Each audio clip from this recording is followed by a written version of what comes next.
11. John in prison. John had a lonely and somewhat bitter experience in prison. Few of his followers were permitted to see him. He longed to see Jesus, but had to be content with hearing of his work through those of his followers who had become believers in the Son of Man. He was often tempted to doubt Jesus and his divine mission. If Jesus were the Messiah, why did he do nothing to deliver him from this unbearable imprisonment? For more than a year and a half this rugged man of God's outdoors languished in that despicable prison. And this experience was a great test of his faith in and loyalty to Jesus.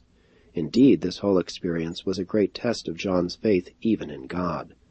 Many times was he tempted to doubt even the genuineness of his own mission and experience. After he had been in prison several months, a group of his disciples came to him, and after reporting concerning the public activities of Jesus, said, "So you see, teacher, that he who is with you at the upper Jordan prospers and receives all who come to him. He even feasts with publicans and sinners. You bore courageous witness to him, and yet he does nothing to effect your deliverance." But John answered his friends, "This man can do nothing unless it has been given him by his Father in heaven. You well remember that I said, I am not the Messiah, but I am one sent on before to prepare the way for him, and that I did. He who has the bride is the bridegroom, but the friend of the bridegroom who stands nearby and hears him rejoices greatly because of the bridegroom's voice. This, my joy, therefore, is fulfilled. He must increase, but I must decrease. I am of this earth and have declared my message. Jesus of Nazareth comes down to the earth from heaven and is above us all. The Son of Man has descended from God, and the words of God he will declare to you. For the Father in heaven gives not the Spirit by measure to his own Son. The Father loves his Son and will presently put all things in the hands of this Son. He who believes in the Son has eternal life.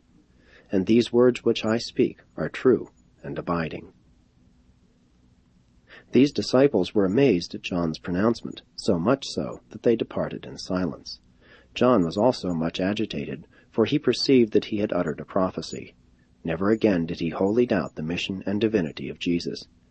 But it was a sore disappointment to John that Jesus sent him no word, that he came not to see him, and that he exercised none of his great power to deliver him from prison. But Jesus knew all about this.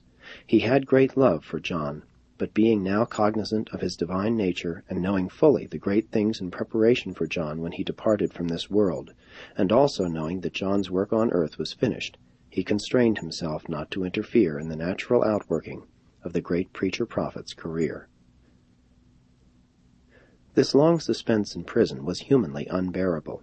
Just a few days before his death, John again sent trusted messengers to Jesus inquiring, "Is my work done? Why do I languish in prison?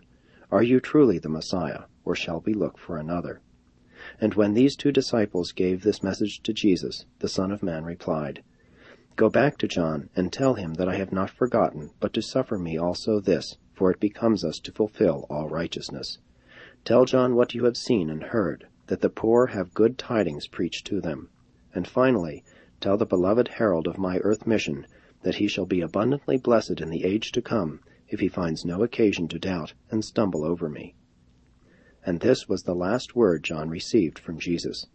This message greatly comforted him, and did much to stabilize his faith and prepare him for the tragic end of his life in the flesh, which followed so soon upon the heels of this memorable occasion.